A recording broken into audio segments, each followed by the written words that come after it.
So yeah, that was, think of her.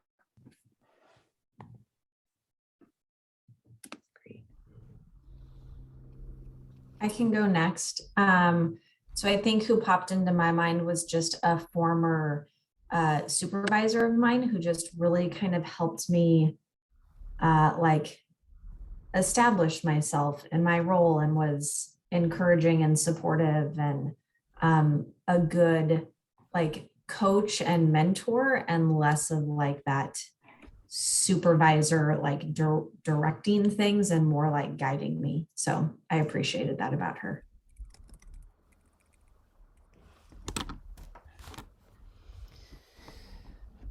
Interesting. I have not had an influential woman in a positive way in my professional life.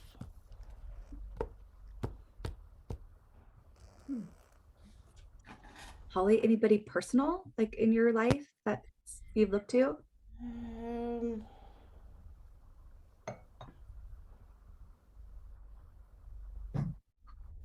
Maybe my mother-in-law currently. I was thinking about that as well. But it's a fascinating concept because I was thinking about the women um, bosses or directors or that I've had and have not been so positive, right? And so maybe yeah, just thinking about that. Yeah. Yeah, I would say for me, similar. I haven't had a professional like mentor or coach for me. And I miss that. Like, I wish I would have got that somewhere along the way. I've asked for that from our agency, but we don't have anything set up in place to support that. But hopefully someday I'll get that. But I do have my mom that I have looked to. She's very strong, just through, you know, seeing what she's been through throughout her life and raising my brother and I, sometimes with significant others, sometimes without, in the past. So I look to her and how she's gotten through some hard times and kept moving along. So.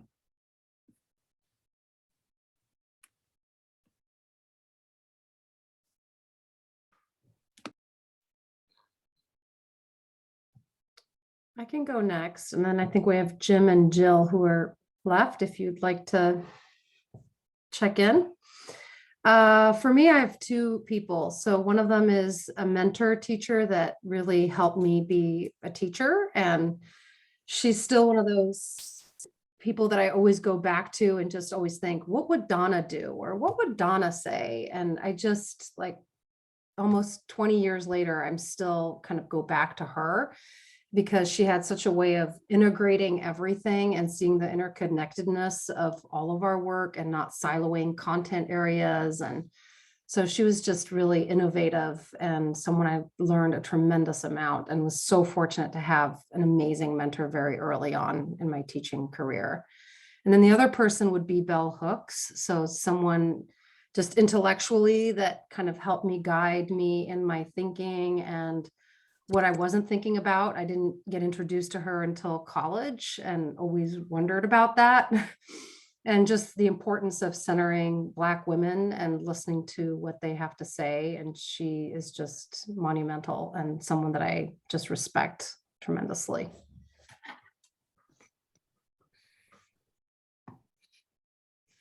I can go. See, I've had many, not necessarily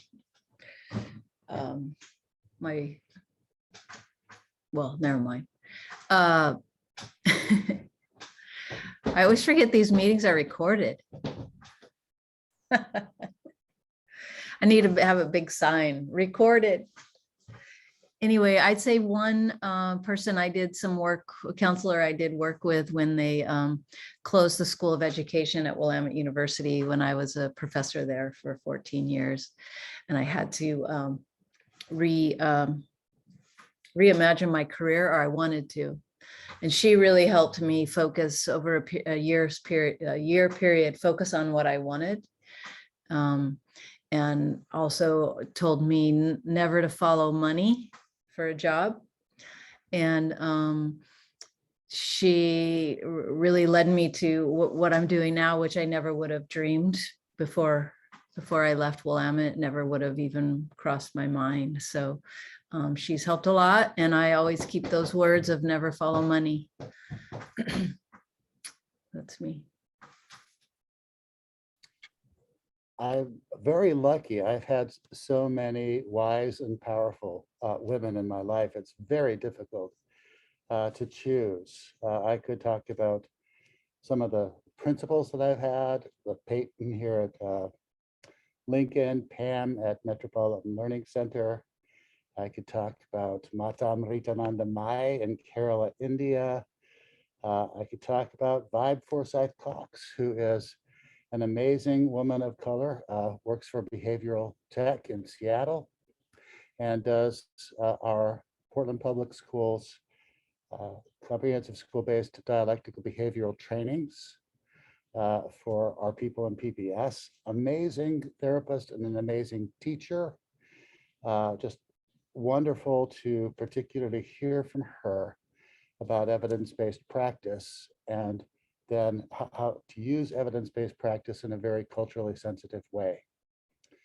I think, though, that the person that I mentioned the most is my internship supervisor when I was back in Salt Lake City. Her name was Abby Gottsagen. She was Jewish, and this is in a town south of Salt Lake that is like, about 99% Mormon. She was about 4'11", and the F word was like every fifth word out of her mouth. So you could imagine what that was like vis-a-vis working in Utah. It was pretty wonderful to me. And she really did start me out on the path of saying, okay, what works?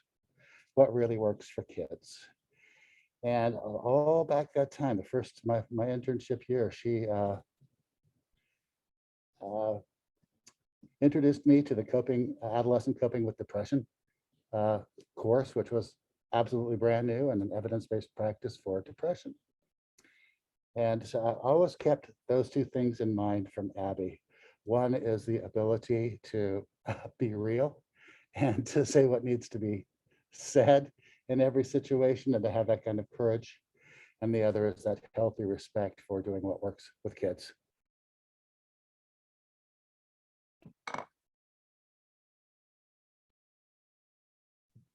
Thanks, Jim. Kate, if you want to share, you have the space to do so. Yeah, and I wasn't sure if there was still more to go, if I was coming in at the tail end. So thanks for the prompting. Yeah, I think my professional life, I think back to one of my favorite professors in my grad program, Dr. Melinda Gibbons. She's at UT in Knoxville, so nowhere near here. But she had this ability just to make everything that you talked about, like in textbooks, kind of come to life in class. And she engaged people, and she also was that person who would kind of encourage you and have that real talk when you needed it, but also be able to encourage you so you weren't gonna quit or feel dumb about anything you did. So I think she made that experience really cool, and obviously it's part of the reason I'm a school counselor. And then in my personal life, I would say I had a counselor that I used to work with in North Clackamas, and she's since gone to being a mental health counselor. And she's someone that I really look to as just like a good, like, she's a great colleague and she's a great friend. And she and I were a little different. I like to look at systems, right? I like efficiency. Those are things that I appreciate. And she was always the one to kind of like have you slow down and brought that balance. And so together we made a really good team that way. And just always kid first. What's the right thing to do for kids first? And I think that was a really great influence for me, and just a good reminder that, like, we've talked about this before, being in the moment, being in the journey is okay. It doesn't have to always be just like chop, chop, chop, let's go. So I really appreciate that about her. And now we're friends that don't work together anymore. So that's been great. Well, thanks everyone, and for bringing those wonderful presences into our space today. It's nice to hear all the wonderful people that are part of your life or part of your heart and thinking. So thank you. Yes, thank you. I'm gonna just have us just revisit the norms at the top of the agenda. And those are what we typically review each time just before we jump into the rest of the activities for our time together. But just think of one that you would hold close for our time together. And then what we want to do is just figure out during our meeting time who might be able to help with some of the different roles, responsibilities. So that is there anybody willing to do note-taking, timekeeping, or like help with any of the other pieces, process observing? I can take notes. Great, thank you.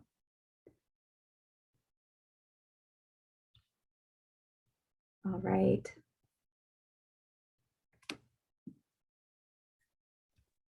Someone really good with time, because I'm really bad. I can do time. How do you want me to do Okay. it? By the schedule that you put up there? and Yeah, just- that'd be great. Hey, I moving know. on. We gotta hustle. I can do that. Yeah. Thank you. Yeah, nudges are helpful. Okay. So with that, yeah, our intentions are, again, we're kind of the standards group. So we're looking at currently some models, but we're thinking we're kind of going to come up with a proposal to share with the bigger, larger group. And we now kind of have a bit of an accelerated timeline. So we are kind of looking at April 26th as the time that this group will kind of share out what the thinking is around a framework, or not framework, sorry, standards, what would be included in those standards or how we might approach their development. So just know that that's kind of there in the ether. And then today we did invite our health specialist at ODE, Suzanne Hiddy. So she's going to come in. She had an appointment, so she'll be joining us later today to kind of share a crosswalk of where health intersects with SEL, so that we're kind of have a sense of where a lot of this work does already live, as one of our charges is to look for that integration piece. So it's helpful to see where we are seeing those connections already. So she'll be sharing that with us. And then we're going to review some of the standards that we had identified that we wanted to talk through and examine together as a group. So with that, one of the things that has come up is this idea, and I'm calling it a cross-pollination because I don't know how else to think of it. But, and this is part of my own learning and being new in this kind of role. And there's a lot of the intentions that you put out front as to how something's going to go, and then it doesn't go that way. So you have to kind of back it up and rethink the process.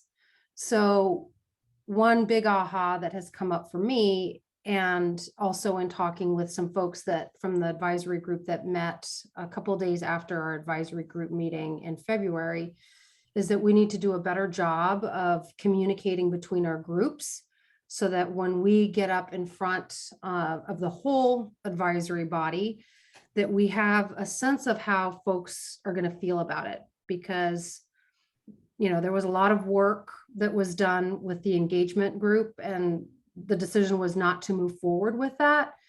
And so where can we do some cross-pollination, and where can we connect some of these ideas and have a sense of how we're all feeling, so that when we do get into that bigger group, we can generally say that, yes, we've had some input, we've taken some feedback, we've made some revisions, we feel confident that this kind of captures the spirit of the group. So that's challenging. I'm just going to say up front, right? And it's challenging because we're limited with time. And right now it's really only Beth and myself that are in each of the work groups. So this is really the space for us to look at explore other ideas that are being talked about in other groups, so that we can help say, hey, this is not landing right, or this is maybe problematic or challenging, or what about this? So we want to have a space and a time in all of our work group sessions to kind of develop that a little bit. So with that, there is, if you click on the data points there under engagement, one of the things that engagement is looking at, because we're no longer moving forward with gathering input on the outset, we are asking folks to surface the data that we do have that we see being connected to SEL. So if you look at that, those are all the reports that the team has identified that would be helpful to kind of create a landscape of what's surfacing for Oregon specifically. So I guess what I'm asking here is if you all have, and this was the ask of the engagement group, is if you have access to other reports or other data sources that would be helpful for us to consider and lift up to help us with our standards and engagement, so we can have a sense of what our students, families are thinking. Can I just paraphrase what you said to try to understand? Please. Okay, so 2 points. So one is we need to have a process for communicating group to group more frequently, so that one group doesn't go all the way down a road and then another group says, oh, we don't like that, and it blows it all up. Okay, and then the next one was the engagement group decided to not engage stakeholders in the beginning. They're looking at data. They did. They had a plan, but when it was shared at the advisory meeting in February, the team, through consensus and fist of 5, did not want to move forward. Okay, with sorry, the way that the plan was created. Okay. I have 2 wonderings. So wondering where, if there's a happy medium between not engaging at all and then getting engagement. I wonder about that. And then the second thing I was just looking on here is the DESA data. It says at secondary. I'm wondering why we are not looking at it as a K-12, particularly since I live, eat, breathe DESA every day. That's awesome, Holly. And that's why we want your feedback. So if you could put that in there in the actual data points, that would be great. Like make a comment in there. And we're all part of this advisory group. So if you are very intimately aware of that data, I would just surface it and include it on this document itself. And then to the other question, the engagement group is thinking about engagement, but after we have a framework, after we have some standards to gain feedback at that point.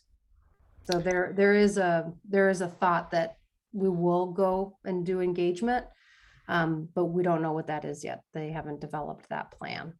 And again, I would surface this at the group. Prior to that, that's typically the way that ODE has done things in the past, and then it hasn't landed well for districts and communities. So I'm just throwing that out there as something for us to consider. Yeah. It's something that is done to people than rather with people. So just throwing that out there, and then I'm going to leave the floor for other folks. And I think that's the tension, right? That was why the engagement group did want to do the input, and the group really felt that was what everybody wanted, but the whole group decided not to do it. So we have to go with what the whole group is wanting. So therefore we're not moving with not moving with engagement first, I should say. Vanessa, I would also just add too, with the timeline, like if we go into voting and there's elements that people can live with and we can still move forward, we need that. We need to know that, so then we can still move forward on those pieces.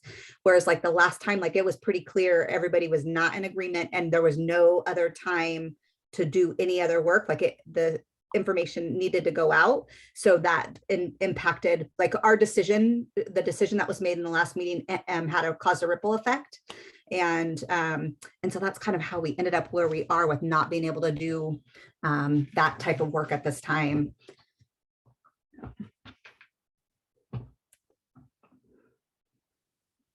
And I'll just name that that's the complexity, right? There's real advantages to being in small groups and diving in and doing the dialogue and getting in the weeds. But then there's a challenge that you're missing out on all the perspectives. So we're trying to help bridge that a little bit through at least spending some time in each work group session, surfacing things that groups are wanting to surface so that we're at least kind of exposing and thinking through these pieces before they are, fully fleshed out and we all come to a point where we have to vote to move forward or not. I have a wondering as well. So in looking at this list of data sources, so data is prevalent, right? We have lots of data. But I'm struggling with what the purpose is.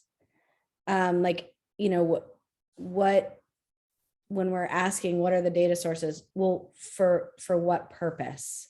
So do we have like a purpose statement or like a purpose?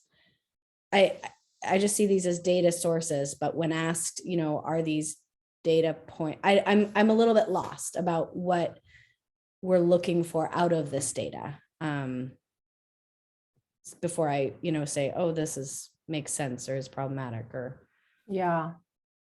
So the way it came out to be is that we wanted to have some information to go from as we develop standards and framework, that we're not just making it up, but that we're actually looking at what are the experiences of our students? What are some contexts that we can surface and see that can help guide us in our thinking around what's important to include in a framework?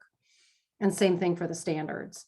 So really it's for the standards group and the framework group to look to see, okay, what are we noticing here? What's important to note? And then how can we be responsive with a framework? How can we be responsive with our standards? So that's the intent, that we're not just shooting in the dark and coming up with our own ideas, but we're grounded in some research around what's happening in our state.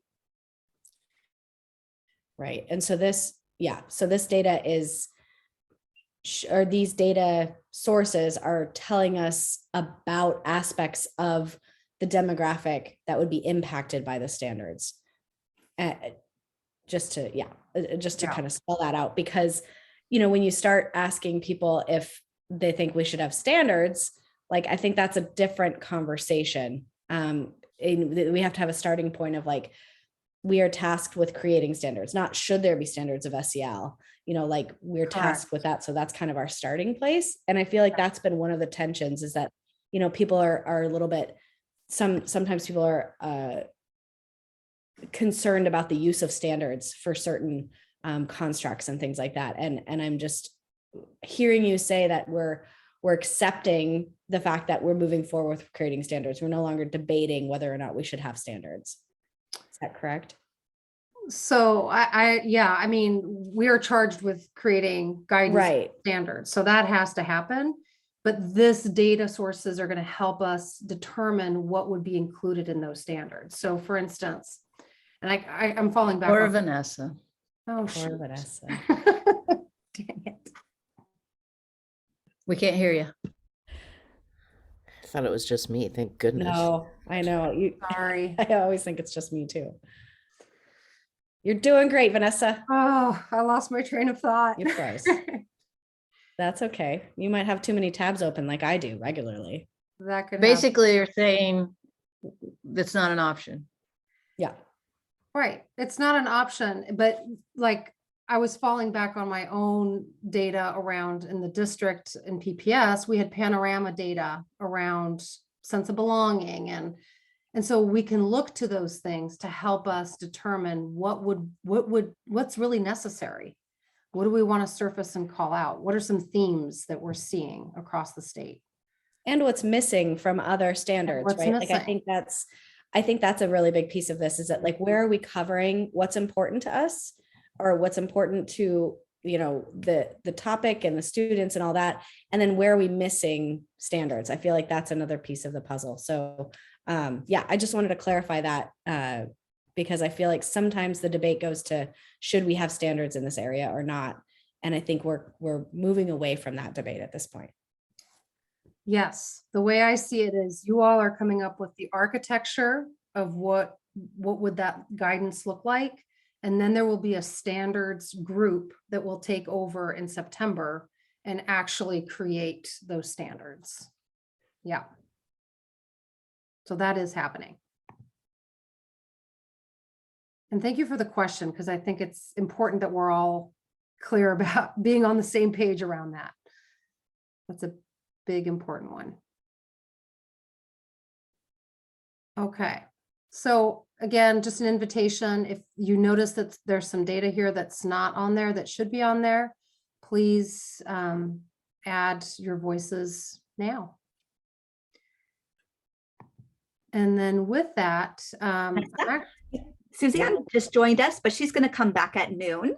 oh, she is. For our time. Yep. Yeah. One more question is, how many people use the seed survey? Because I'm not sure how many people use that because it came out during the pandemic. So I'm just curious. Vanessa, you might not know this, but I used to sit at assessment at ODE, and I love data, and so this is my love language. So just looking at the data sources and what's our N size and how many people we've used. But I don't want to get into the weeds, but I'm just thinking about it. And then also, again, just going back to like the happy medium, and it's not like, I don't want the engagement group to come away thinking that what they did was not valuable, or that it's not, pieces of it can't be used. So is there a way to not throw all of that out? I think the question was asked, do we approve of the plan as is? And then that was the fist to 5, but are there pieces of the plan that we can use, is what I'm trying to say. Is so, yeah.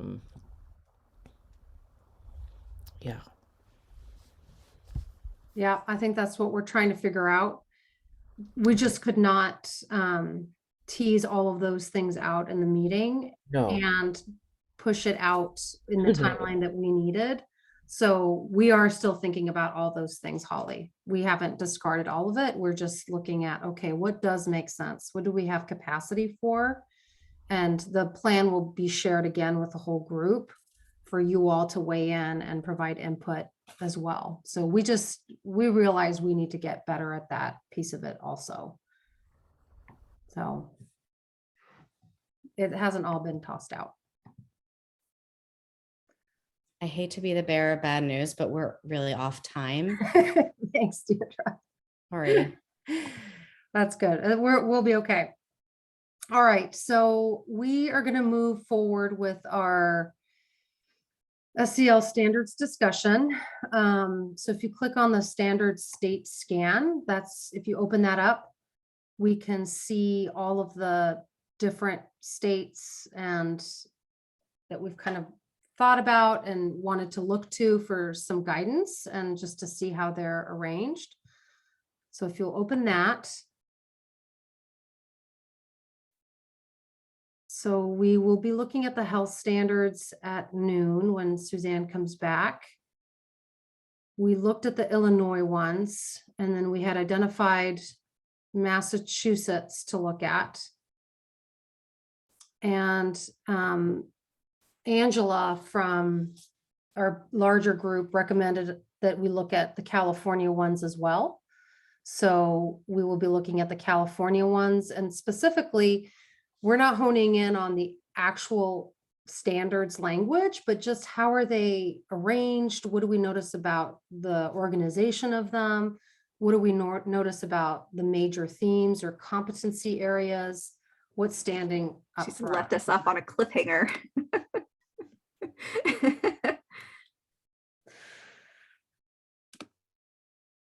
Can you hear me?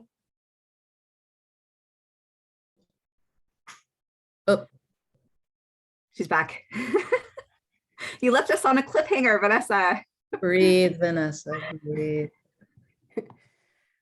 All right, I'm going to stop talking. That's what that means.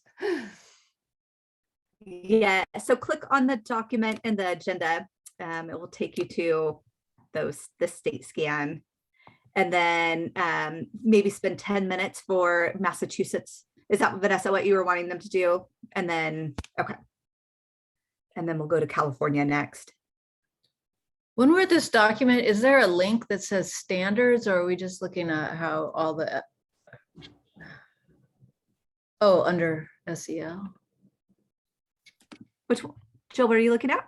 At the I can never say that state, at the Mass one, where are the actual standards on that link? Massachusetts.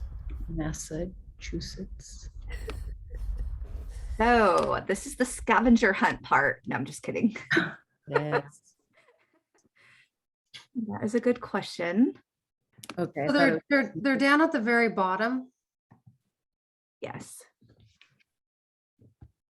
If you keep scrolling down. Can you like maybe show us? Vanessa, do you want me to screen Yeah. share? Yeah, if you can screen Yeah, share. and you can. Blueprint.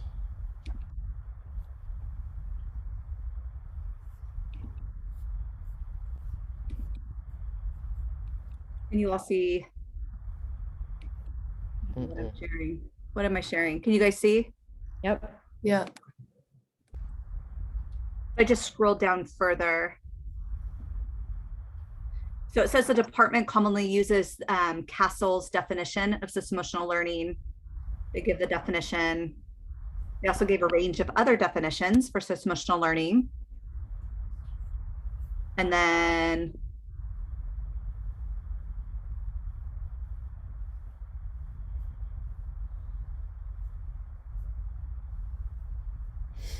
so it looks like, must be just here. So they go with the Castle's 5 competencies. But those are just definitions, right? Like I'm not seeing anything that looks like standards. Am I missing something? Well, we're supposed to look at the framework, right? And so I saw something that said blueprint. So I don't know if that has anything to do with it. And let me find where that is. Where's the- Develop, yeah, there's oh, it's MTSS blueprint.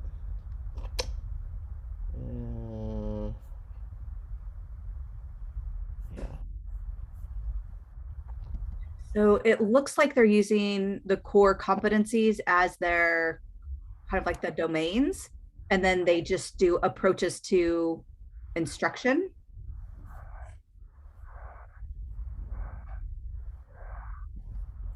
Let me scroll down. Yeah, it's going to take navigation. It's really clunky, but if you keep going down, it does take you to other sites where it populates by area. Like I went on to, oh gosh, resources to support SEL in math, or resources to support SEL in English language arts and literacy. And if you click on those, then it does walk through what those standards look like, those skills. Vanessa, do you want me to click on that? Yeah, try that. Whereabouts was it? Sorry.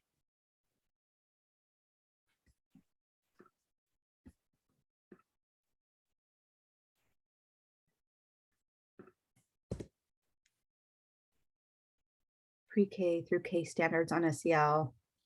So I clicked on that, and that gives like, I think what we think of as like standards, but it's only those 2 grades. It opens it into a Word document. This one here. Yeah. Tell me if you all can see it when it opens.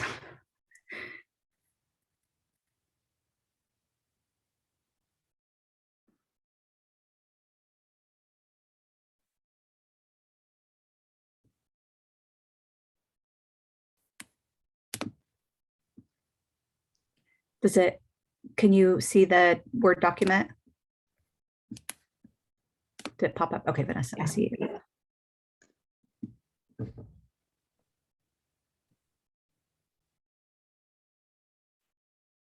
So 8. Sorry, I'm just going to skip straight to 8, page 8. And it's going fast. So they have the 5 domains, it looks like, of castles, and then underneath they have the standards that they've developed.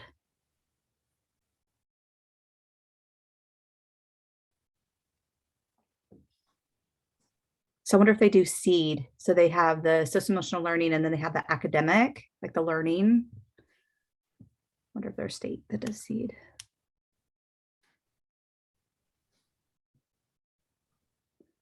So using the standards document, so they provide guidance around that.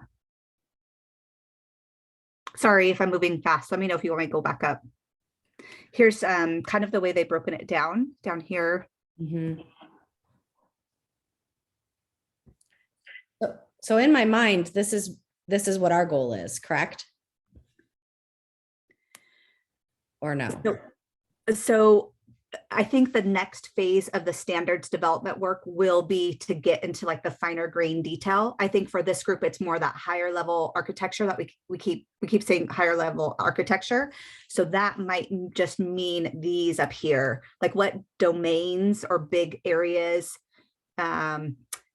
I mean, potentially what standards or things should be considered for like the next phase. That could be like your recommendation for like the next phase of the standards work is like, we recommend these things being flushed out more. I mean, we wouldn't say that, but like further developed. You could even go down to, or like provide recommendations for like indicators. If you all thought that indicators needed to be developed out of the standards. Benchmarks. Have we also looked at, and I was just thinking because some that we used at the WESD were Montana, Iowa, Tennessee, Washington, and New York too, in addition to California. Mm-hmm. So I'm wondering, I know that we're just looking at 2, but I'm wondering why, I mean, I know we need to start someplace, but there are others to consider as well. Just throwing that out there. Absolutely. And those were the other ones were included in the first or the second time that we met with the advisory group to review. Yeah. I think there wasn't an opportunity to share out at the future meetings. Well, there was on January 10th when we came back to meet together, but that was it was optional for who could make it. And we had discussions about what people had researched. So yes, so there's opportunity to look at some of those other states. Because they have some good things as well. Yeah. Do we want to look at this anymore? There's a little bit more, it looks like down here.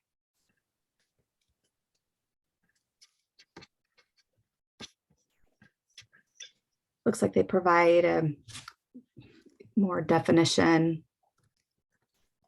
to it, and then the standard. Sorry, let me just see if there's anything else. These are the 5 areas, the standards, and then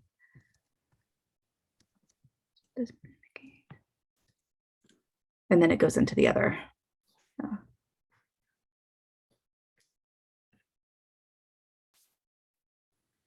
Are you okay if I close out of this document? Close out of that one.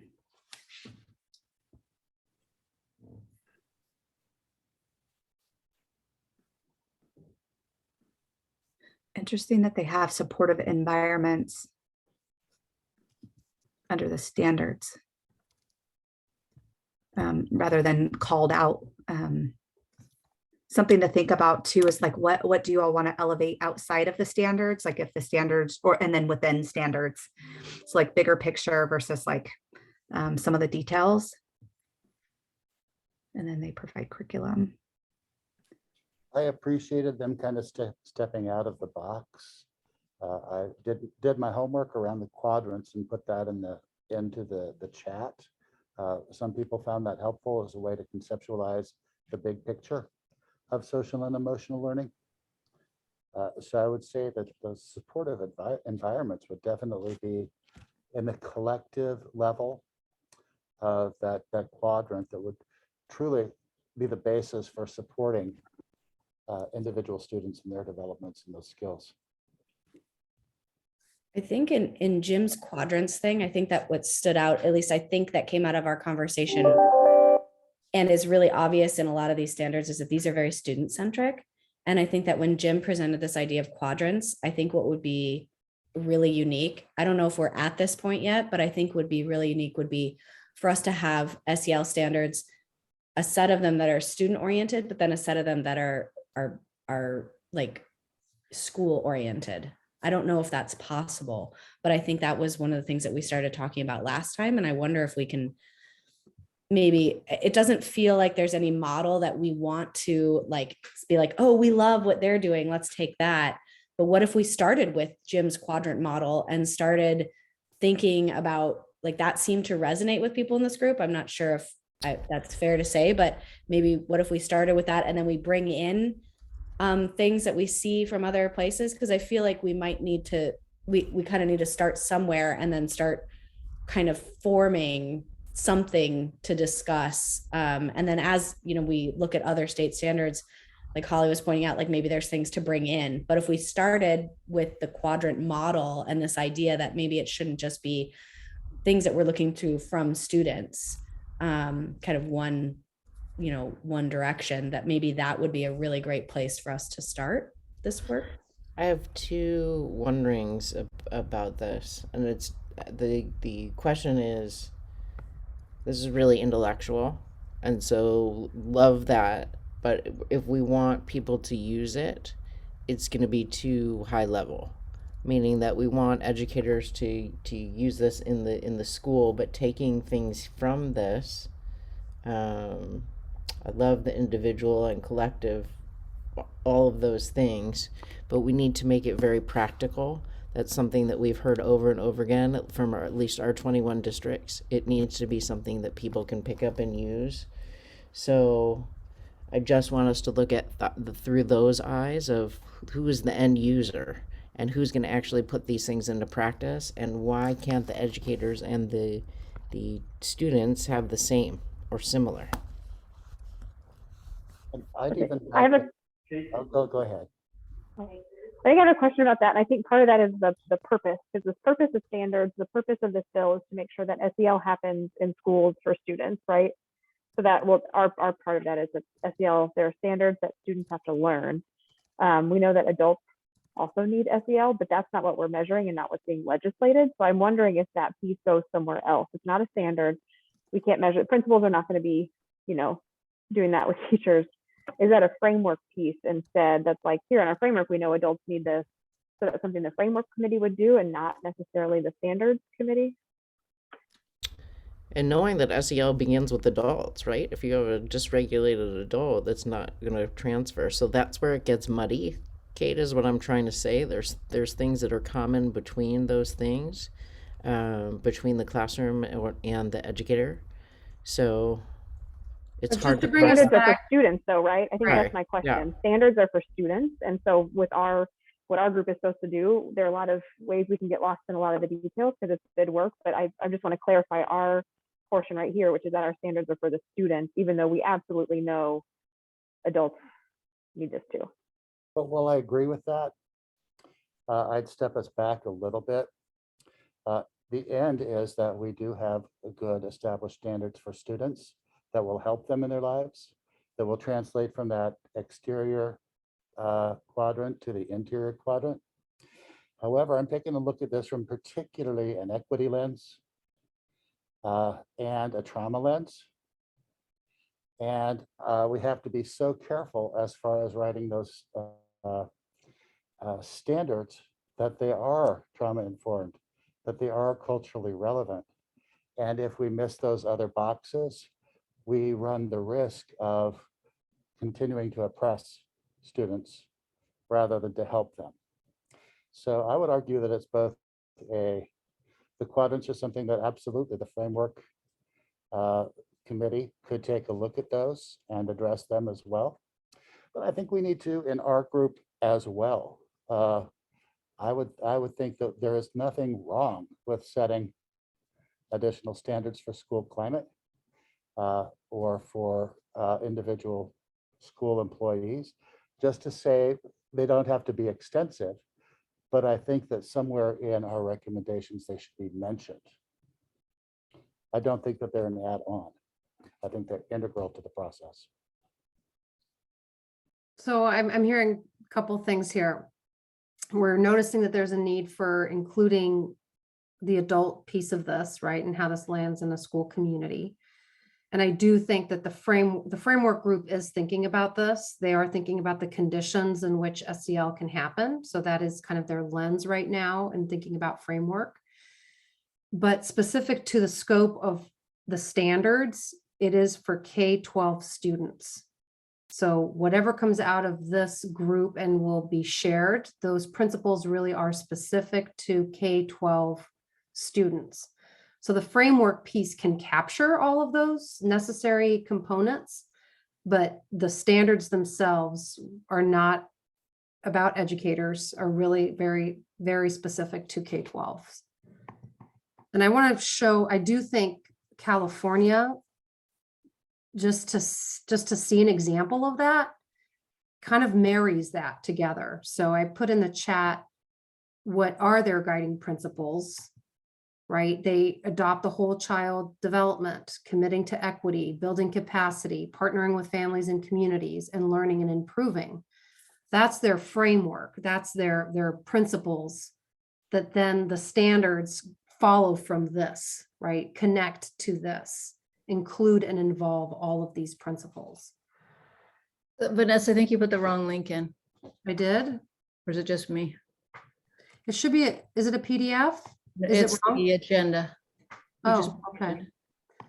Sorry, let's see if this one works. But I hear you, and I want to look at these, and I think there's a way to write them so that it does implicate the adults, right? So if somebody, I see thumbs up, give me an example, Holly or Jim. So like if they're, go ahead, Holly. I didn't even interrupt you, but this is really a huge philosophical. And I know that we want to rush things forward, but we really, if we want, like I'm thinking about Jim and equity, and I'm thinking about what you said, Jill, and really to make change is not to put the onus on the students, right? Standards, yes, they are for students, but we, in a sense, if we take the adults out, we're putting the onus on them. So I think that we need to think critically about that.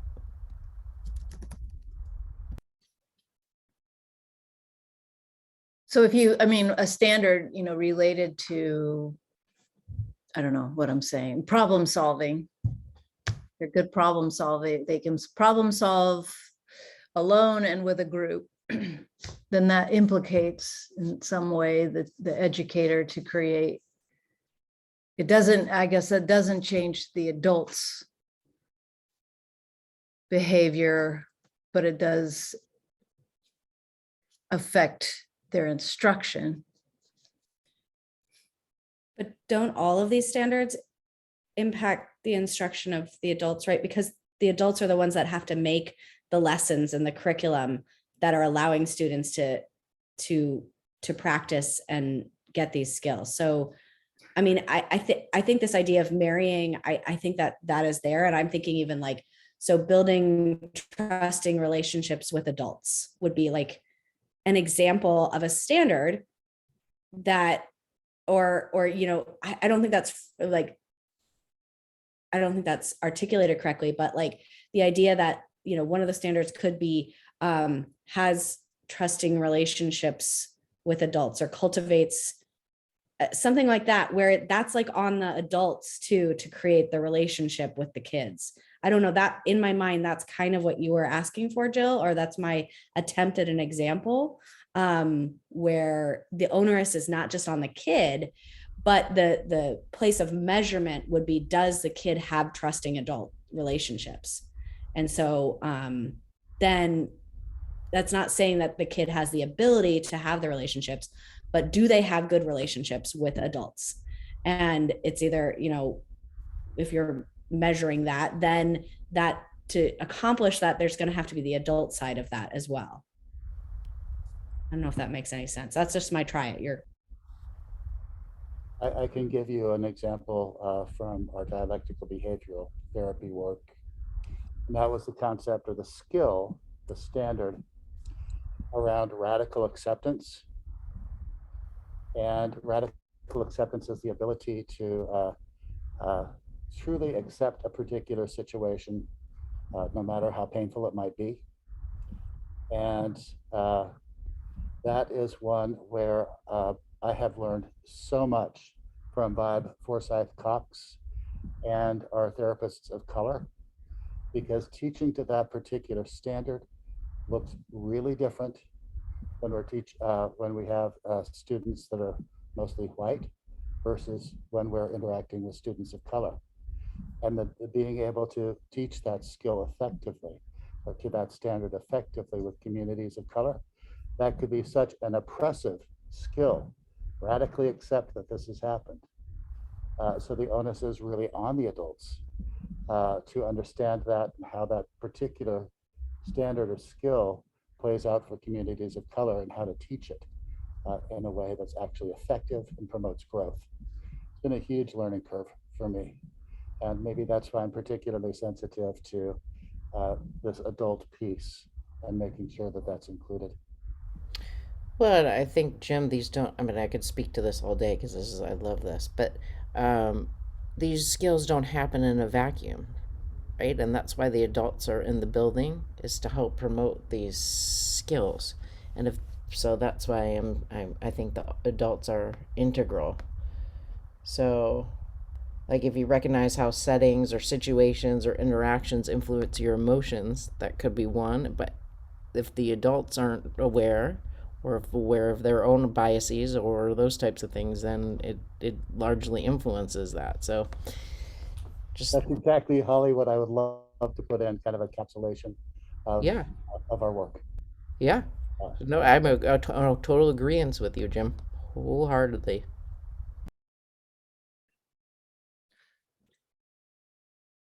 From what, I'm just trying to follow the conversation, Holly and Jim. So what you said, do you have an example? Can you think of like how that would translate to a standard? So that's why I gave the example of like teaching the skill of radical acceptance. The adults really have to be aware of intergenerational trauma. They have to be aware of social systems. All of that background knowledge has to be there in order to teach that particular skill effectively and in a culturally relative manner to our kids of color. Otherwise, we could have that standard, and we would be thinking that we are teaching our students that particular standard when we may actually be doing damage and furthering oppression, telling them to radically accept something. I wonder if adding the word modeled can help bridge that a little bit, so that any competency or standard that is also something that there's an expectation that is modeled by the teacher, then that would create that bridge and alignment. So you all could say that. You could say as part of your recommendations that these standards not only are taught, but are embodied and modeled through practice, through self-reflection, through transparency, in the classroom with students, so that it's kind of like a instead of a one or the other. I think there's opportunities with language to say that. Modeled and supported, I think, is right, perfect, or something like that. Mm-hmm.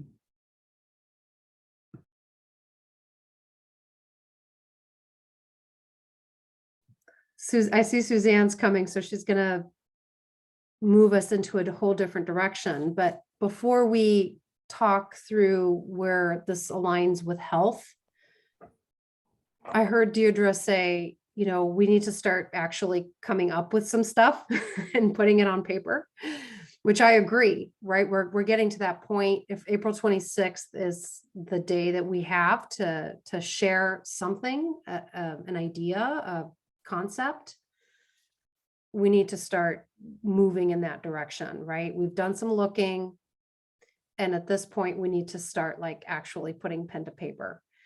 So how do you all want to do that? Do you want to spend our next meeting? Do you all want to think through and bring an idea or a concept? Everyone bring a concept to our next time we gather? Like, what are your thoughts? Because I think we need something to bounce off of, right? At this point, all we have are these states, but we haven't actually put in writing what our recommendations are. So is that something that you all want to, like, for homework, think about and come back and discuss? Or do you want to co-construct that together when we meet again in next week, I think, next week? Or other processes, other thoughts you have about that?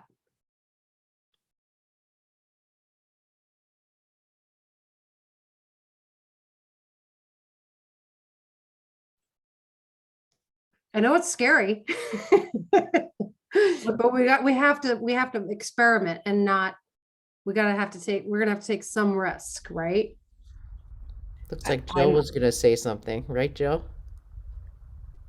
Deidre was Deirdre too. was, yeah. I'm a jumper inner, so I was just trying to give space for people to say, but I'm like, I don't understand why we wouldn't just start brainstorming.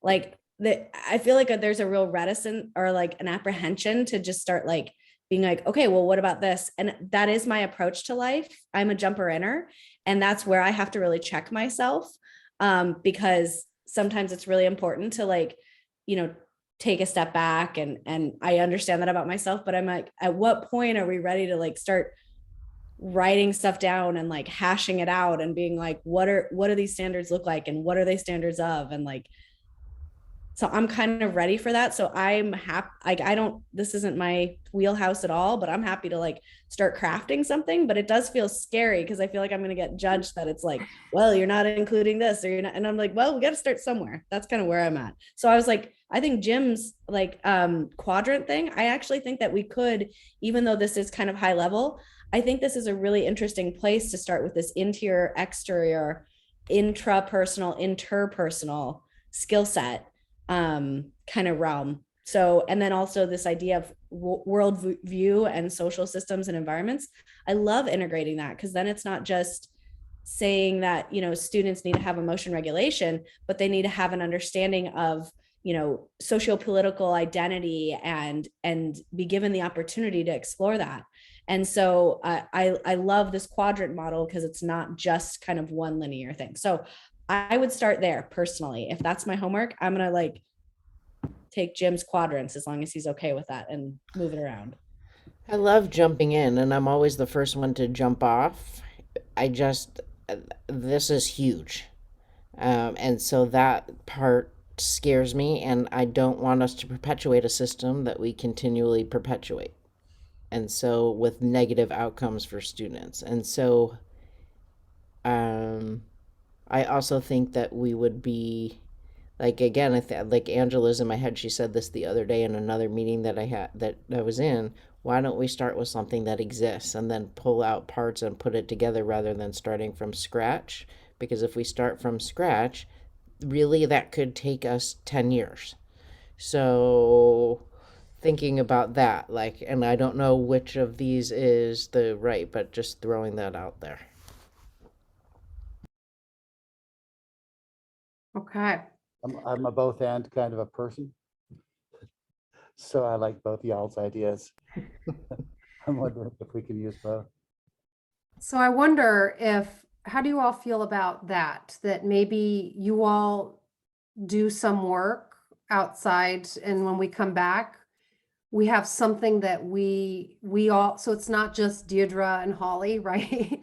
It's all of us that we've spent some time thinking through, and then let's just talk about it. Let's just see what's there, and let's start making some connections and building off of what we're seeing, because I think we'll notice that some things will become very clear. And we want to be able to name that and say that, right? So I love, Deirdre, your idea of like playing with a quadrant and seeing where that lands. That might be a really helpful concept for us. And we might kind of involve all the other ideas that are part of this group if it seems to fit within that that idea or that theme or that quadrant. So can we commit to that? We're going to sit down and we're going to, if you were on an island and you were tasked with coming up with high level architecture for these standards, what would be included? And then when we come to our next meeting, we'll just share our ideas and think about what's resonating or what questions come up. And was there one such as Washington? Because I know that you, Vanessa and Beth, had contact with Washington. Is that the one that's rising to the top? I mean, not the one that we're going to wholesale adopt, but like if we look at it from things that we want to pick out. So. Washington and California have great ones, but what I'm hearing is that we can't keep looking anymore. We're kind of at the point of we can do our own looking at, but we need to also start coalescing our thoughts and our ideas and centralizing it somewhere. Yeah, I was just asking as ones to start pulling from, is what I'm saying. So are there ones that we... They had an interesting idea. So when we met with them, they like their standards, but they actually are upset. They have a whole new advisory group. They wish that they would have gone with Castle. They said that up front immediately, because the resources, the access to professional development, the tools, that was one of their things that they're now rethinking, that because they've been so specified to Washington, they don't have access to the same kinds of resources. I would just add that Vanessa, I would add that their advisory group had to put in their report to their legislation and ask for money for that next phase. Because if we develop our own standards for the state and don't go with something that's already a wealth of resources, then we have to develop all those resources, all that, everything that goes with it without some funding. And so they had to write that in to say like, hey, we need money to support like developing this out. Whereas if they would have gone with Castle, the stuff would have already been, like partially developed for them. Castle doesn't have standards. Yeah, I don't understand.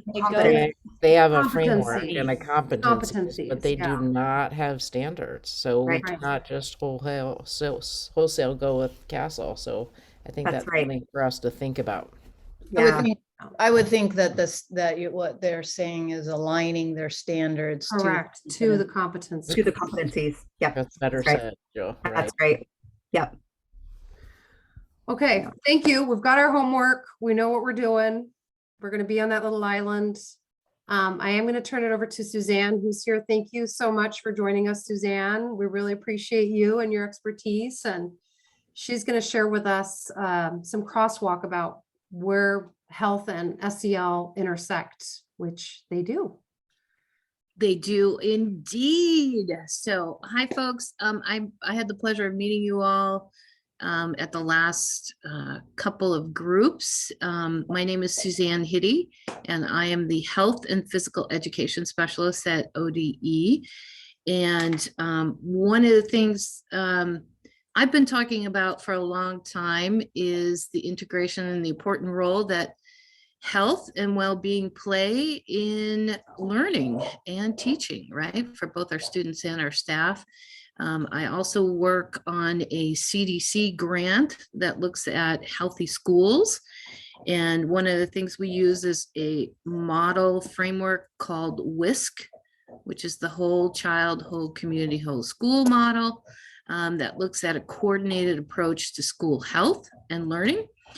So what I'm going to do today is to share my screen and share a couple of slides with you around health education, and I included physical education today too. So can everybody see that screen okay? All right, great. So one of the things, if you don't already know, is that health and physical education addresses the whole child, all dimensions of health and well-being, and is inclusive and culturally relevant when taught correctly. One of the things you'll see here on the left-hand side are the 5 tenets of the whole child concept. And that WIS model I talked about takes the whole child and coordinated school health and blends them into a model. But I wanted to talk about the tenets of the whole child, that our goal is that we want students to be healthy, safe, challenged, supported, and engaged in everything that we do. That's our framework. And address the fact that health education, when it's taught, and it should be in grades K through 12, because it's a required content area. Hope that one of the things this group can do is elevate the teaching of health ed. That would be great. That in health education, we address all dimensions of the person. It's not just the physical body that we're talking about. We are talking about the emotional, environmental, and sometimes there's more dimensions, right? But these are the ones that we have focused on in health education. So just with that said, I wanted to remind folks or expose folks to the health education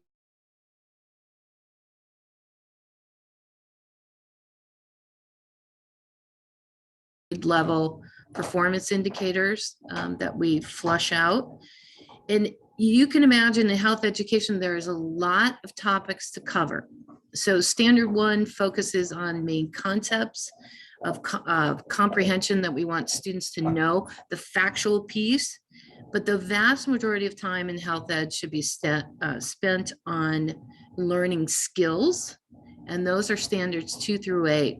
And so you can see analyzing the influence of family, peers, culture, media, technology, and other factors on health behaviors, demonstrating the ability to access valid information, products, and services, use interpersonal communication skills, use decision-making skills, use goal-setting skills, practice those skills and how they relate to behaviors.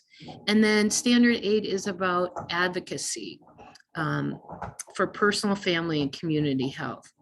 And so with that, that's really quick there. But one of the things we know that has been done on the national level is a crosswalk between health education and social emotional concepts or practices. And so this is a crosswalk for health education with those main 8 standards: self-awareness for social emotional learning, these skills, self-awareness, self-management, social awareness, relationship skills, and responsible decision-making. You can see the crosswalk and that it is spot on with social emotional. These are CASEL's competencies. And, you know, I know there are issues with CASEL.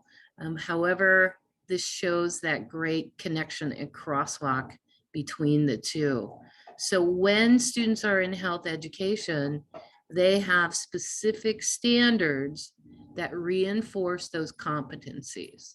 And whether that's in a topic that they're covering like nutrition or sexuality education or fitness or bullying, violence prevention, those are the skills they're applying in those different topic areas. So hopefully it's reinforced. Again, those skills carry out through the K-12 experience for students. The next slide shows our standards in physical education. Just want to let you know about these as well. Again, standard 1 is around concepts, and then standards 2 through 5 really focus on specific application of the knowledge, demonstrating the knowledge and skills to maintain a health enhancing level of activity and fitness. And then 4 and 5 really have some of the social emotional aspects of exhibiting personal and responsible personal and social behavior that respects self and others. And then 5 is recognizing the value of physical activity for health. Stress management would be one there, coping skills, enjoyment, challenge, self-expression. There's the cultural relevancy and or social interaction. And again, like the health education standards, we have a crosswalk with CASEL and the specific standards that it relates to. So I'm going to pause there and see if there are any questions or comments from folks.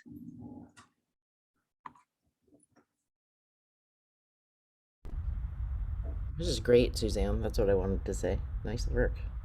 Oh, well, thanks, Holly. We miss you at ODE. I miss you too, Suzanne.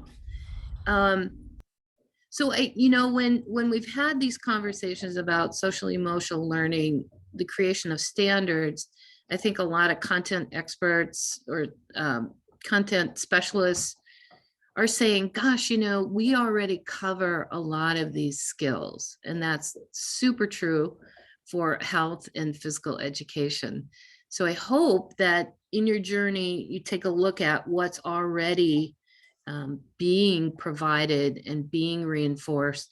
And again, I have to say, I'm being honest here. I hope that this group is also able to help elevate the teaching of health education in our schools and physical education. So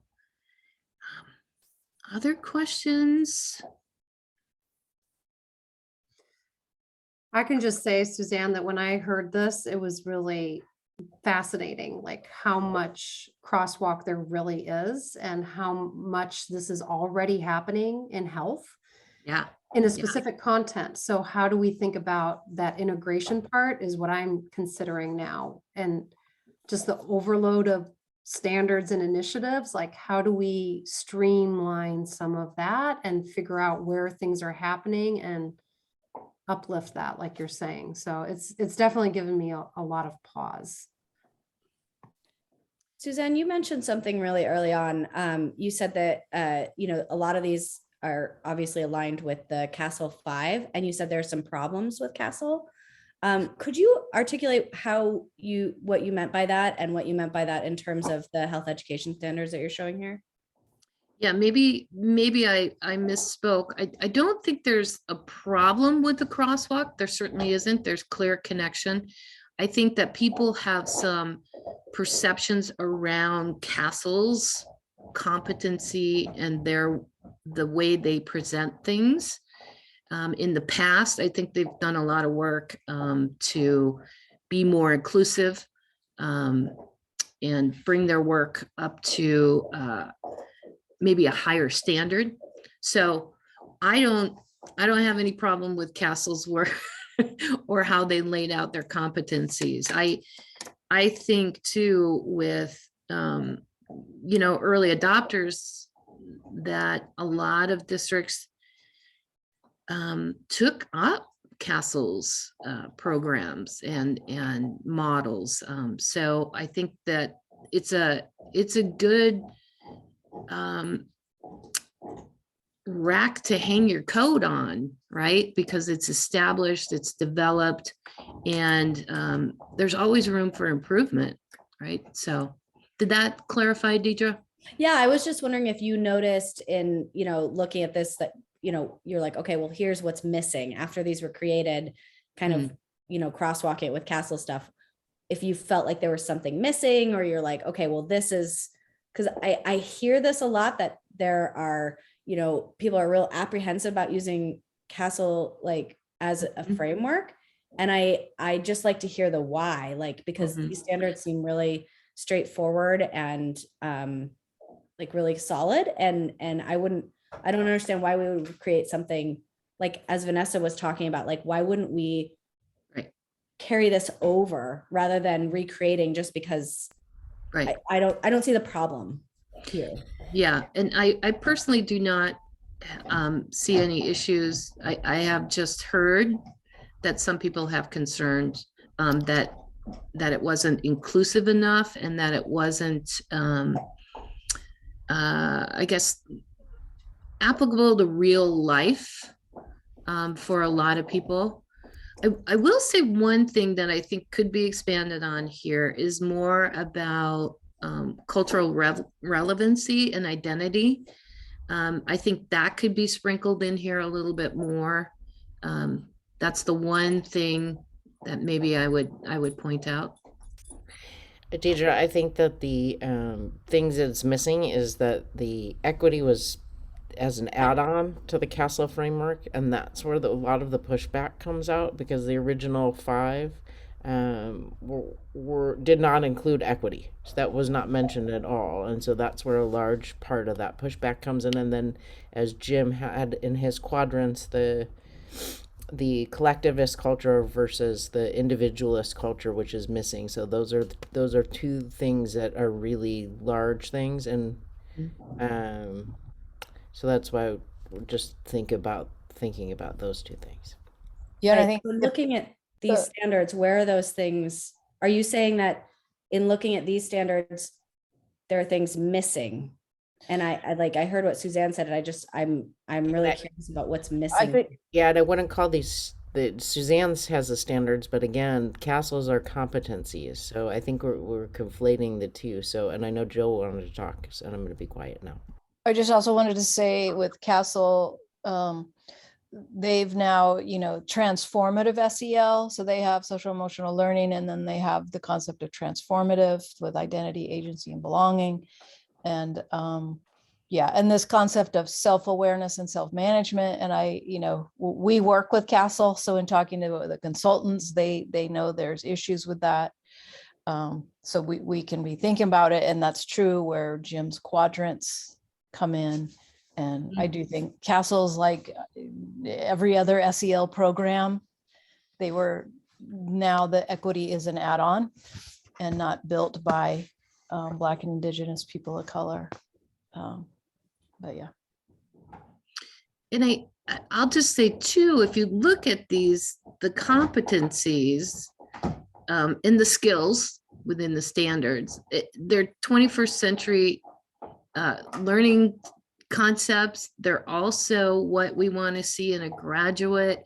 These are lifelong skills that we want students to know and be able to apply in any situation. And if we're able to have them practice these skills, whatever topic they're in, whether it's, ethnic studies or social sciences or physical education, right? We want self-management, we want social awareness, we want those decision-making skills. And so if we can reinforce them throughout their career, the better prepared they will be for our changing world, right? So I'll stop talking now. I'm curious how many of you have looked at the SEL. Okay. The what? Others, the SEL concept, their competencies also. So their identity, belonging, collaboration, problem solving. They're 5, and they're actually connected with CASEL's competencies as well.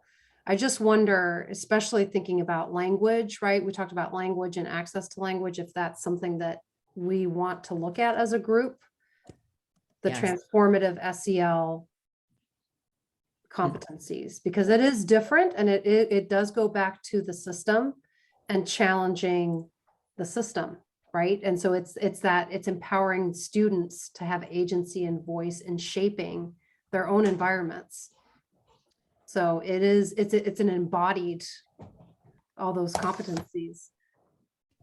So the other thing I'll just maybe I can share that one screen too is about, or Vanessa, taking the 6 principles of trauma-informed practices, right, and infusing those as well would be a great approach too.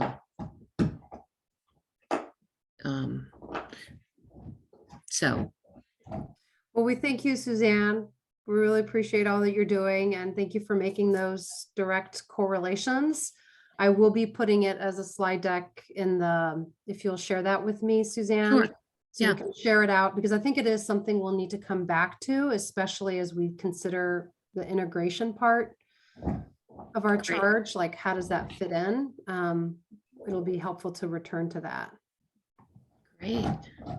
Well, thanks so much. And let me know if there's anything else I could do. Thanks for listening to me today, and hopefully your work will inform our new standards as well as we move forward. We'll be updating those in 22-23 school year. So thanks so much, and keep up the great work. Bye. Thank you. All right, so we're coming up on our time. And just to kind of refine and think through our next steps, thank you, Anonymous Elephant, for taking amazing notes. Very appreciated. So our assignment is each person's going to bring an example of what would be included potentially, or how we would go about developing those standards. So we will each kind of bring that thinking, and we'll share that at our next meeting. I'm going to follow up with an email that it will include the health and SEL standards. And then do you want to see the TSEL, the transformative SEL? That I haven't gotten everyone's thoughts on that. Do you want to explore that as? Okay, I see yes, Jim. I saw Deirdre, yes. Kate, Chelsea, how are you feeling about that? Okay. So maybe we can talk through that as well at our next meeting. I'll share a link that Jill kind of shared that talks about transformative SEL and how it's connected to those CASEL competencies. And then I think that's plenty. What do you all think? Mm-hmm. You all are brave. You all are awesome. And this is good. This is where we can do some of the ping-pongy with each other, right? And start kind of coalescing and merging some of these ideas into one spot so that we can give it some shape, which is kind of where we're at right now. So thank you all for taking the deep dive and leaning in. We appreciate it. And with that, oh, don't leave yet. Optimistic closure. Just round out how you're feeling. You could say, I'm feeling, I'm going to, I am thinking, I believe. What is one way to kind of wrap up our time today?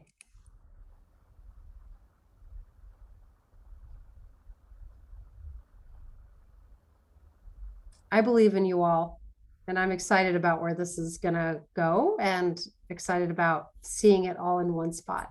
I think it's exciting. Excited and cautious. I believe we have the unique opportunity to actually affect change. And so that's like Jill, I'm excited, but also cautious, which is not my personality to be cautious, but I am right now.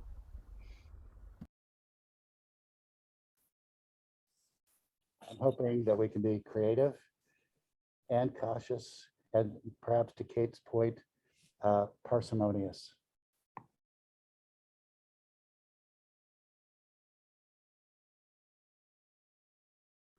I feel thankful to work with all of you.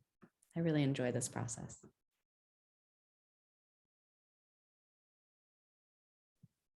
Thanks, Kate, for some context. I think kind of echoing Kate, I feel like we kind of have a direction, or maybe our direction is getting like, we're not just wandering in a field, like we're kind of all starting to head the same way, which feels good.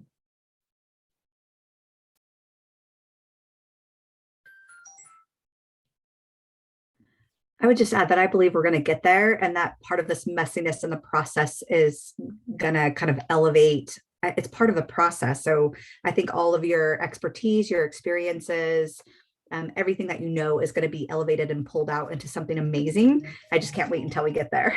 So.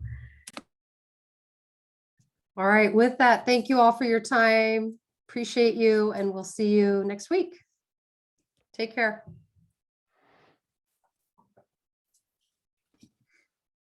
Jeez. Let's see here. Stop.